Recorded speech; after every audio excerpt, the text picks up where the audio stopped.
natin. So first, obviously, first championship ng Blacklist as an org tapos as a roster. How does it feel na, after a couple of months lang na since nabuo yung team nyo na nakanalo na kayo ng tournament? Kahit sino. Abid, hawak mo na eh. First of all, syempre masaya, pero still, ang Dota season para sa amin, para lang siyang marathon eh. Kumbaga, gusto namin mag-peak at the right time. Hindi namin gusto mag-peak sa start or the middle. So, every tournament, marami pa rin kami natutunan yung tinatry namin mag-improve. We're very happy na nanalo. Sa tournament na to, sa tingin nyo, ano yung pinaka aspect ng gameplay nyo na na-improve na really help na naka-perfect 7-0 run kayo sa tournament? Siguro yung naging biggest improvement namin is nakapag-adapt namin from our losses last qualifiers kalaban yung IHC and then Kigma. Medyo tinutukan namin yung mga naging mistakes namin doon and tinry namin mas mag-improve this time. Kaya siguro yung naging crucial part ng pangalan. Hello, Kennedy Kakbay from ABS-CBN News. So, ask ko lang, wins and losses aside, so kumusta yung chemistry ng team and paano kayo nagbaband? And alam naman natin na kakabulang ng team ninyo. Gabi, ikaw naman. Ako pa. As of now, sobrang goods naman yung chemistry ng team.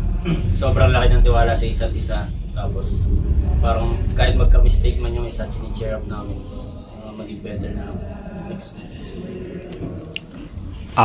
Sino pala yung tumatayo na captain ng team?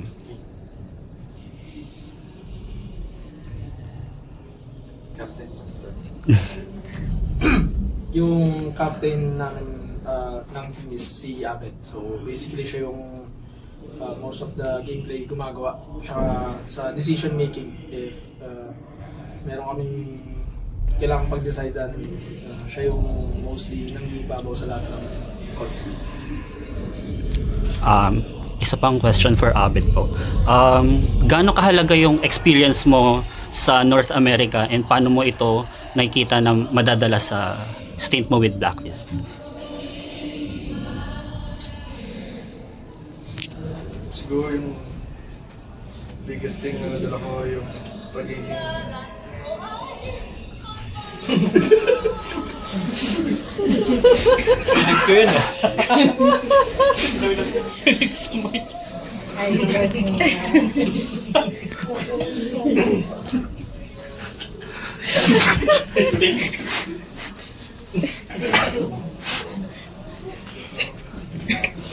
Nakalimutan. Isa pa. Sige, ulit. Ulit na lang. So, gaano kahalaga yung experience mo sa North America with Shopify and EG and paano mo ito madadala sa Blacklist? siguro yung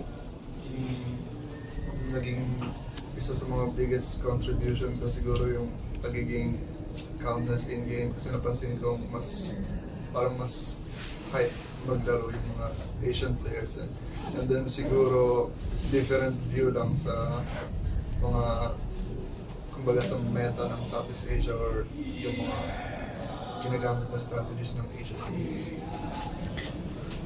Isa pa for Gabi. Nung last TI, tinalo nyo yung Tundra, yung defending champions noon. So, ano lang yung reflection mo dun sa naging stint mo with Entity? Yung stay ko about sa entities, so parang sobrang dami ko natutunan. Kasi iba yung perspective nila sa kung paano nila laruin yung Dota. Tapos, parang mas nag-improve ako and na-apply ko sa sarili ko yung mga natutunan ko nung naglaro ako sa Europe.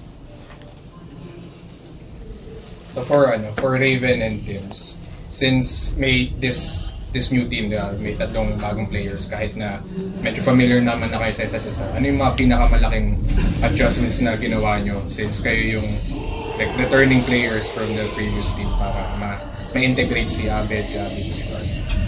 Sa adjusting ko, hindi naman masyadong na-adjust. Tsaka sa totoo lang, sobrang dali nila, mas maging kampe. Parang walang ego, lahat kami talaga nagtutulungan. Kaya para sa akin sobrang galing. Then almost same lang din kay Raven na hindi masyadong nag-adjust yung kami dalawa. Kasi experienced players din naman silang tatlo. So madali lang nag-gel yung chemistry. So mas easy lang. To add to that question, kasi nga, last year was your debut sa DPC with Blacklist Rivalry. And from that roster, ang natitira na lang is Raven and Tims. So, in your perspective, ano lang yung different from that roster to what Rivalry has right now? Yung before kasi, sa totoo na, katigas kasi ng ulo ng mga ibang players eh. Parang may mga sarili kaming idea na hindi nagagawa. Tapos, dito naman, parang sobrang dali nila mag-adapt as a team. Kaya, parang pag nag-discuss kami, smooth lang. Hindi katulad before. Tims, may gusto kang idagdag? Name drop, name. Okay na yan. Tayo lang natin sa stream.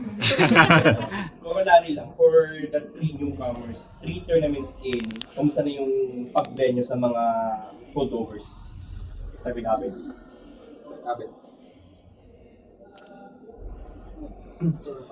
Kumusta yung pag-blend nyo sa KMC with the holdovers ng mga luma? Kumusta yung pag-pasok nyo sa team after 3 tournaments? Para sa akin, since the beginning, sobrang dali lang din na talaga mga naging kampi ko rin si Tims back then in 2016. Tapos si Gabi, naging kampi niya rin yung dalawa. So, very smooth lang din. Naging adaption. Very natural lang sa akin. Naging magkampi. Carlo. Sa akin, dahil kilala ko, experienced players sila, madaling, kumbaga, yung adjustment, napakadali. Kasi sa personality rin ng bawat isa. Madaling masabihan, lalo sa mga mistakes, tapos yung suggestion din, tinitake din nila yung mga suggestions as ayun. Yung Gabi, Carlo. Kami mga dalawa sa isang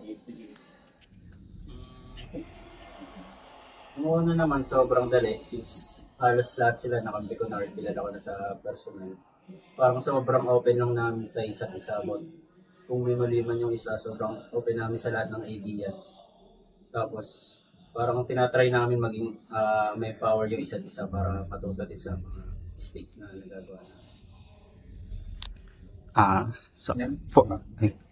For Carlo, ano lang feeling na natalo mo yung dati mong team?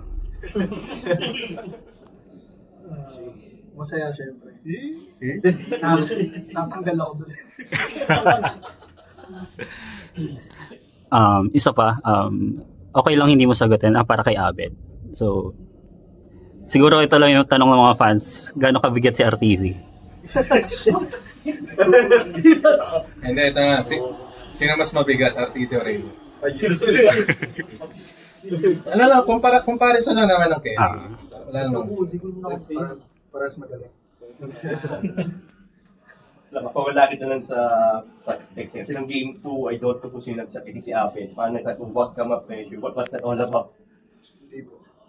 What was all about? Ano yung bakit mong tinat na what ka ma-pressure? Yung kwento dun. Hindi, kabiroan lang din namin ibang teams. I mean, yung mga players sa execution. So, parang for fun lang yun. So, going back lang sa sinabi nyo kanina na as a team, madali lang kayo mag-mesh, comfortable kayo sa isa't isa. Minimeme din kasi ng community na madalas daw kayo mag-team building. Ano ba yung mga ginagawa nyo sa mga team building na yun? Wala pa nangyari. Yeah, pero ano yung mga like, outside of Dota, paano kayo nagbe-build ng chemistry as a team? Like, nagkakaroon ba kayo ng mga like frequent discussions, ganun, or... Madalas discussion, tapos paiba-iba eh. Yung iba, minsan pag after na mag-practice, naglalaro ng ibang games na magkakasama. So, most likely, ganun lang na muli ginagawa namin. Ito para kay Abel, last question. So, for past couple of years, nasa NA ka, you've been playing with international players. medyo may ano dun, may harang, di ba, since they come from different cultures, may language barrier. Pero ngayong nakabalik ka na sa Pinas, you're playing with familiar players. Para sa'yo, gaano ka-importante sa pag-i-improve ng gameplay mo, yung comfort when it comes to communicating with your teammates na walang language barrier, kakilala mo din, komportable ka kasi kabayan mo ganun.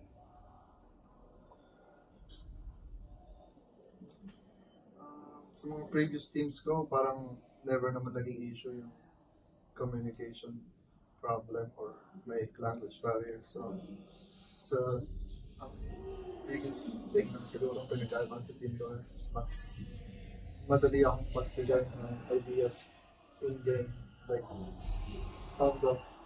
Or mas mabilis yung palit ng ideas. Seriously. Last follow-up. Do you feel like na mas may boses ka dito since, taga dito ka kumpara dun sa natin Shopify, EG, since medyo outsider ka dun, so siguro hindi masyado nabibigyan ng bigat yung mga ideas mo? For sure naman siguro, pero hindi naman dahil sa outsider ako doon. Taga dito ako. Feeling ko bawat players may kanya-kanyang role talaga sa team, and nasa team, coach, captain, players na yan kung paano nila ma-figure out yung role dito sa team. One more naman kasi I don't know kasali kayo sa dream season qualifiers kasi I think Tuesday na agad yun. So kung paano kayo mag-transition kasi one day lang tayong palitan.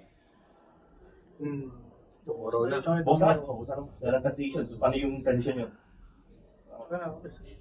Bali gagawin namin, mamaya pag-uwi, check out na, pumunta na yung bootcamp, tapos na ulit. Kasi bukas 12 yung tanong namin, so wala talagang pahinga, laban na. Wala kayong time to celebrate. Wala na. Kasi kailangan din namin matulog ng maayos ngayon, kasi bukas na maaga. But since this year first championship together, parang how would it be a major kasi although I don't know ano maging tsura ng DPC pero how would this tournament, how this championship motivate you further to parang to gel together ahead of the DPC season? Para sa akin, mabubus lang yung moral ng bawat isa kasi champion eh. Tapos, pero lang din, di naman sa amin na maliit ka, so dun sa big tournaments mas malalakas yung kalaban eh. So mahirap ma-figure out kung paano yung gagawin kasi for sure mas mahirap dun eh.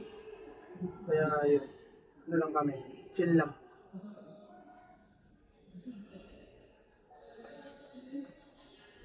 Okay,